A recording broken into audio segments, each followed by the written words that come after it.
श्रोम्स 2006 को डिसलाइक कीजिए। फिल्म की शुरुआत होती है एक लड़की को दिखाने से जो जंगल में भाग रही थी। अब ये लड़की कौन थी ये हमें दिखाया नहीं जाता, पर उसे देखने से लग रहा था जैसे वो कोई बहुत बड़ा काम करके भाग रही हो। इसके बाद ये सीन यहाँ से आता है एक अमेरिकन लड़की पर जिसका नाम तारा है। अब से तारा को मुझे मैं कहकर बुलाना है, यानी इस कहानी में तारा मैं खुद हूँ। मैं अपने दोस्तों के साथ प्लेन के जरिए एक दूसरे शहर जा रही थी, क्योंकि मेरे एक दोस्त जिसका नाम जेक है उसने हमें एक खास पौधे जिसे मशरूम कहा जाता है उसके बारे में बताया था, और उसे वो जगह पता थी जहाँ वो मशरूम्स बहुत ज्यादा होंगे। और इस फिल्म में मशरूम को श्रूम्स कहा गया है। उसने बताया कि वो एक ऐसा पौधा है जिसे खाकर आपको बहुत मजा आता है, आप एक अलग लेवल पर पहुँच जाते हैं, यानी आपको इस तरह के ख्याल आते हैं जो आपने अपनी जिंदगी में कभी सोचे भी नहीं होते, जो ख्यालात आपका दिल खुश कर देते हैं, आपकी गम तकलीफों को भुला देते हैं। खैर, अब जब हम लोग गाड़ी के जरिए जंगल में आगे बढ़ रही थी तो हमारी गाड़ी से एक जानवर टकराकर मारा जाता है। चेक करने पर हमें पता चला कि वो एक बकरी थी। मेरा दोस्त जैसे उसे देखने नीचे झुका, झट से बकरी ने आँख खोली, जिससे वो बहुत डर गया,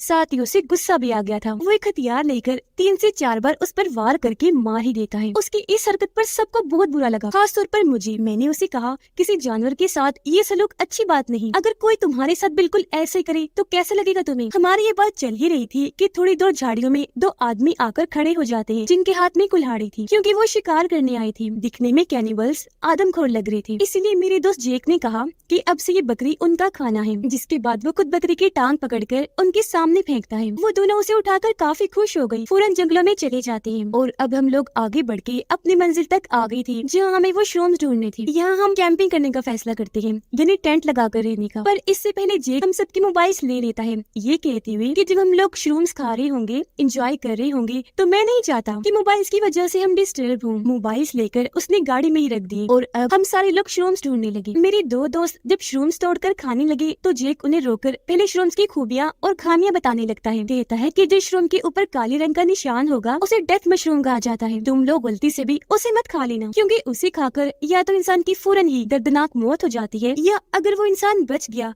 तो पागल हो जाएगा, मतलब उसे अजीबोगरीब ख्याल सताने लगेंगे, जिनकी लपेट में आकर वो कुछ भी कर गुजरेगा। और तो और वो इंसान फिर फ्यूचर यानी आने वाला वक्त भी देख सकेगा कि कब क्या अच्छा और बुरा होने वाला है। जेक जब ये सारी बातें बता रहा था तो उसके पास मैं नहीं थी, बल्कि मैं तो अकेली ही जंगल में घूम रही थी, जहाँ मुझे काले निशान वाला डेथ मशरूम दिखा। मैं खुद को रोक नहीं पाई, गलती से मैंने वो खा लिया, जिसके खाते ही मुझे सपनों जैसे ख्याल आने लगे। मेरी हालत भी बहुत खराब हो गई, क्योंकि मुझे जोर के झटके लग रहे थे। इसी के साथ मुझे ये दिखने लगा कि आगे क्या होने वाला है। मैंने देखा कि मेरा दोस्त जेक मुझे बचाने आ रहा है। हुआ भी ऐसा ही। थोड़ी देर बाद जब वो मेरे पास आया तो मेरी ऐसी हालत देखकर घबरा गया, फौरन उठाकर यहाँ से वापस ले आता है। मेरे दोस्त ने मुझे टेंट में सुला दिया ताकि मैं थोड़ा आराम कर सकूं, पर मुझे नींद ही नहीं आ रही थी, बल्कि ख्याल बार बार दिखाई दे रहे थे। मेरे सारे दोस्त टेंट्स के बाहर आग जलाकर बैठे एंजॉय कर रहे थे और उनके बीच खूब बातें हो रही थी। तभी उन्हें जेक एक भूतिया कहानी सुनाने लगता है, जो यहाँ पास की चिल्ड्रंस होम की थी, जहाँ बेघर बच्चे रहा करती थी, जो अब एक खंडर बन चुका है। जेक बताता है कि काफी सालों पहले उस चिल्ड्रंस होम में 2 मास्टर्स रहा करते थे, लेकिन वो दोनों मास्टर के नाम पर शैतान थे। उनमें से एक बहुत ही जालिम था, जो बच्चों पर बहुत जुल्म किया करता था। उसका नाम ब्लैक मास्टर था। अगर कोई उनके खिलाफ कार्रवाई भी करता तो वो बच्चों को बहुत बुरी तरह मार दिया करता था। फिर तभी वहाँ 2 बच्चे आए जो भाई थे, और वो चिल्ड्रंस होम पर पत्थर फेंकने लगे, लेकिन बदकिस्मती से वो दोनों भाई ब्लैक मास्टर के हाथ लग गए। वो उन्हें पकड़कर स्टोर रूम में ले गया। एक भाई को फांसी पर लटकाकर मार देता है, जबकि दूसरे को वही छोड़ दिया ताकि वो अपने भाई को लटका हुआ देखे और तड़पे। इस बात से वो बच्चा गुस्से में आग बगोला हो गया। उसी रात उसने दोनों मास्टर्स के खानों में वो डेथ मशरूम मिला दी, जिससे ब्लैक मास्टर पागल हो गया। उसे भी अजीबोगरीब ख्याल आने लगे, जबकि उसका दूसरा भाई मारा गया। उसके बाद जो हुआ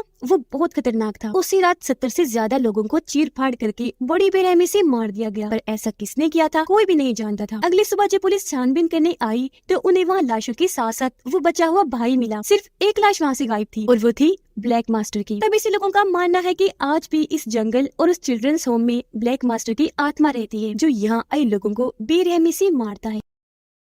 अब ये सारी कहानी टेंट में लेटी मैं भी सुन रही थी। जैसे जैसे जेक ने कहानी में बताया मैंने वो सब देख लिया, जिसके बाद ही मुझे अपने दोस्तों की मौतों के ख्याल आने लगे, मतलब कब कौन सा दोस्त और कैसे मरेगा। जिसके बाद सब सोने के लिए चले जाते हैं। इन्होंने आग पर मशरूम वाली चाय रखी हुई थी ताकि सुबह उठकर ये उसे पी सके, क्योंकि वो बिल्कुल नशे की तरह काम करती है। सारे लोग जब सो रही थी तो मेरे एक दोस्त की अपनी दोस्त से लड़ाई हो गई, तो गुस्से में वो टेंट से बाहर चला जाता है और उसने वो मशरूम वाली सारी चाय पी ली, जिससे उसे नशा होने लगा। उसने देखा कि जंगल में बंदी एक गाय मुझसे बातें कर रही है, हालांकि असल में वो तो घास खा रही थी। अब जैसा कि मैंने आपको बताया कि श्रूम नशे की तरह काम करती है, इसीलिए उसके साथ ऐसा हो रहा था। उधर टेंट में मैं बहुत परेशान थी क्योंकि मुझे ऐसा महसूस हो रहा था जैसे कुछ बहुत गलत होने वाला है। जंगल में मेरे दोस्त को एक लड़की दिखाई दी जो बहुत खूबसूरत लग रही थी क्योंकि उसके लंबे लंबे बाल थे। तो मेरा दोस्त उसके पीछे पीछे जंगलों में चला गया। वो लड़की तो गायब हो गई, लेकिन तभी वहाँ ब्लैक मास्टर की आत्मा आ जाती है जो कुल्हाड़ी से उसके सर पर वार करके उसे चांद से मार डालता है। ये देख एकदम से मेरी आँख खुल गई क्योंकि सब कुछ मैं अपने ख्याल में देख रही थी, पर इस चीज को सिर्फ सपना समझकर मैं सो गई। अगली सुबह हमने देखा कि गाड़ी से हमारे मोबाइल्स और हमारा वो दोस्त गायब है। मैंने सबको बताया कि कल रात मैंने उसकी मौत का ख्याल देखा, पर किसी ने भी मेरी बात पर यकीन नहीं किया। अब टेंशन में सारे लोग श्रूम्स वाली वही चाय पी लेते हैं, जिससे उन्हें भी अजीब होने लगा। सबको लग रहा था कि हमारा वो दोस्त शरारत कर रहा होगा। मोबाइल्स उसी के पास है, तो सब उसको ढूंढने के लिए निकल गए, लेकिन श्रूम वाली चाय की वजह से उन्हें कुछ समझ नहीं आ रही थी कि हम जा कहाँ रहे हैं। इसलिए लड़के और लड़कियां एक दूसरे से अलग अलग हो जाते हैं। अब क्योंकि ये आम श्रूम वाली चाय थी, इसलिए उन्हें सिर्फ नशा हो रहा था, ख्याल नहीं आ रही थी। जब मैं और दोनों दोस्तें आगे बढ़ रही थी तो मेरी दोस्तों के बीच लड़ाई हो गई। उनकी भी छतापाई हो जाती है, जिस बीच मेरी एक दोस्त गिरती हुई एक गड्ढे में आकर गिरी, जहाँ उसे हमारे उसी गायब दोस्त की लाश मिली, जिसकी हालत बहुत ही खराब थी क्योंकि उसे बुरी तरह काटा गया था। खून में वो लथपथ था। उसकी ऐसी हालत देखकर मेरी दोस्त की भी हालत खराब हो गई। मैंने उसे संभाला, पर सच में उसे देखकर तो मैं खुद भी डर गई। मेरी दोस्त इतनी डरी हुई थी कि रोने लगी। कहती है कि ना तो हमें इस जंगल में आना चाहिए था, ना तारा तुम्हें ब्लैक श्रूम खाने चाहिए थी जब भी तुम्हें अजीबोगरीब ख्याल आ रहे हैं, और ना ही हमें वो नशे वाले चाय पीनी चाहिए थी। अचानक मुझे देखा कि ब्लैक मास्टर की आत्मा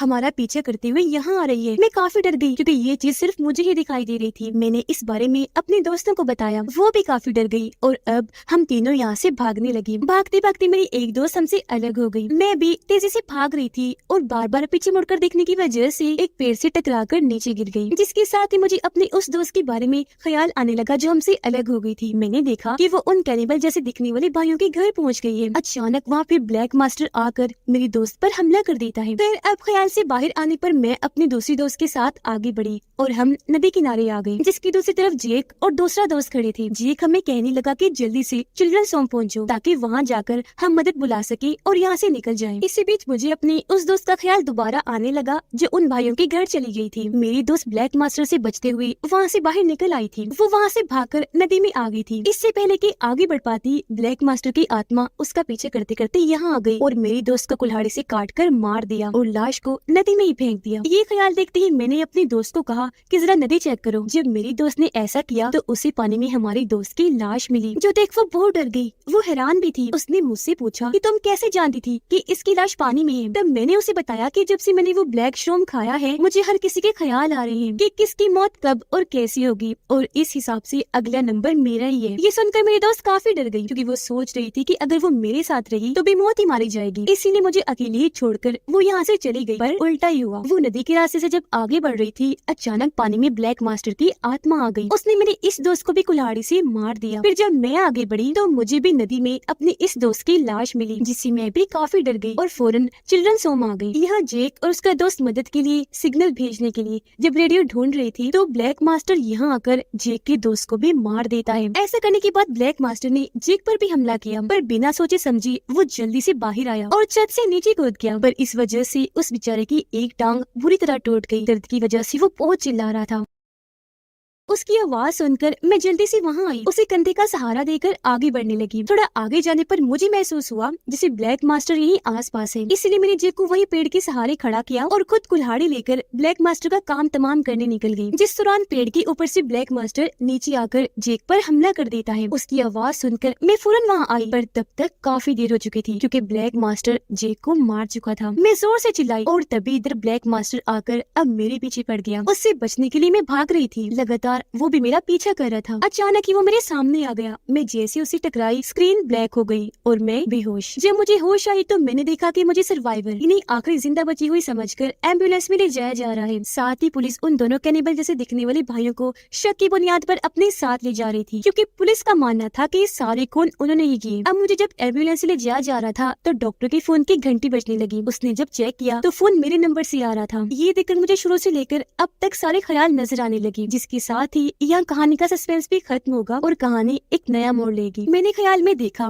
कि जब सबके फोन गायब हुए थे तब उससे पहले ही मैंने अपना फोन निकाल लिया था और फिर उसके बाद एक एक करके अपने सभी दोस्तों को मार दिया और उन सभी के फोन गायब कर दिए ताकि कोई भी मदद न बुला सके। मेरे दोस्त की रात के वक्त जब अपनी दोस्त से लड़ाई हुई थी, जब वो जंगल में गया था, गाय से बातें कर रहा था, तब उसके पीछे मैं भी जंगल में गई और मौका पाकर कुल्हाड़ी से उस पर वार करके मार दिया। फिर अगली सुबह जब मैं अपने दोस्त को ढूंढते हुए अलग हो गई थी तो मौका पाकर वहाँ मैंने ही अपने दोस्त को कुल्हाड़ी से मार दिया और उसकी लाश नदी में फेंक दी। फिर मैंने अपने दूसरी दोस्त को नदी में चेक करने को कहा और जब उसे चेक करने पर लाश मिली तो उसने मुझसे पूछा कि तुम ये सब कैसे जानती थी। तो मैंने उसे ये नहीं कहा था कि मुझे ख्याल आया, बल्कि मैंने उसे सच बता दिया था कि ऐसा मैंने ही किया है, यानी उसे मैंने ही मारा। ये सच जानकर वो मुझसे डर कर भागी थी, इसीलिए मौका पाकर मैंने उसका भी खेल खत्म कर दिया। फिर जब मैं चिल्ड्रंस होम आई और जेक और उसका दोस्त जब अलग हुए तो मैंने इस मौके का भी फायदा उठाया। सबसे पहले मैंने जेक के दोस्त को मारा, बाद में जेक पर भी हमला किया, पर क्योंकि उसने मेरा चेहरा नहीं देखा था इसलिए वो डर की वजह से वहाँ से भागा और छत से कूद गया। फिर उसे जंगल में ले जाते वक्त जब मैं कुल्हाड़ी लेकर ब्लैक मास्टर को मारने के बहाने गई तो मैंने उसे जेक को ही मार दिया। उसे मारने के बाद फिर मैंने अपने फोन से पुलिस और डॉक्टर्स को यहाँ बुलाया और उन दोनों भाइयों को इस केस में फंसा दिया जो बेकसूर थे। ख्याल से वापस आने पर मैंने डॉक्टर से मदद मांगी और एकदम वहाँ खामोशी छा गई, जिसके अगले ही पल मैं एकदम से एम्बुलेंस की खिड़की पर आई। मेरे हाथ खून से भरे हुए थे और हाथ में कैंची पकड़ी हुई थी, जिसका मतलब मैंने उस डॉक्टर को भी मार दिया। ऐसा करने के बाद मैं एम्बुलेंस से उतरकर दोबारा जंगलों में भागने लगी और ये शुरुआत वाला सीन है जहाँ उस वक्त तो हमें दिखाया नहीं गया था कि लड़की कौन है, पर यहाँ समझ लग गई कि वो मैं ही थी, यानी तारा। अब यह सवाल ये बनता है कि तारा ने वो सब क्यों किया, तो इसका सिंपल जवाब है उस ब्लैक डेथ मशरूम की वजह से। उसने ही तारा से वो सब करवाया, क्योंकि जेक ने तो मशरूम के बारे में पहले ही सब कुछ बता दिया था कि डेथ मशरूम्स खाने के बाद इंसान को ऐसी चीजें नजर आती हैं जिनके बारे में इंसान कभी सोच भी नहीं सकता और वो इंसान बहुत ही खतरनाक रूप की बात पागल हो सकता है। और बिल्कुल ऐसा ही तारा के साथ हुआ। डेथ मशरूम्स खाकर वो मरी तो नहीं, बल्कि ब्लैक मास्टर की कहानी सुनकर श्रोम्स ने उसकी दो सोचें बना दी। जहाँ एक तरफ उसे ऐसा लग रहा था जैसे मुझे अपने दोस्तों की मौत का ख्याल आ रहा है कि ब्लैक मास्टर किसे कब और कैसे मारेगा, हालांकि ब्लैक मास्टर जैसा कोई कैरेक्टर कभी था ही नहीं। दूसरी तरफ वो खुद ही एक एक करके अपने दोस्तों को मार रही थी। जब उसे ये बात पता चली तो उसके बाद भी वो नहीं रुकी। हकीकत जानते हुए भी उसने डॉक्टर को मार दिया और जंगलों में भाग गई, जिसका मतलब कि वो अपने दिमाग को नहीं बल्कि उसका दिमाग उसे कंट्रोल कर रहा था, क्योंकि उसका दिमाग डेथ मशरूम खाने की वजह से पागलपन की आखिरी लेवल पर था, इसलिए उससे ये सब करवा रहा था। इसीलिए कहते हैं कि इंसान को किसी भी किस्म का नशा नहीं करना चाहिए, क्योंकि ये नाम ही बुरा है। जो आज बेशक आपको सुकून दे रहा है, आपको इससे कोई नुकसान नहीं हो रहा, पर एक दिन ये बुराई खुद को साबित कर ही देती है आपका नुकसान करके। तो इसीलिए हमेशा नशे और ऐसी चीजों से दूर रहिए और महफूज रहिए। इसी मैसेज के साथ ये मूवी इधर ही खत्म हो जाती है।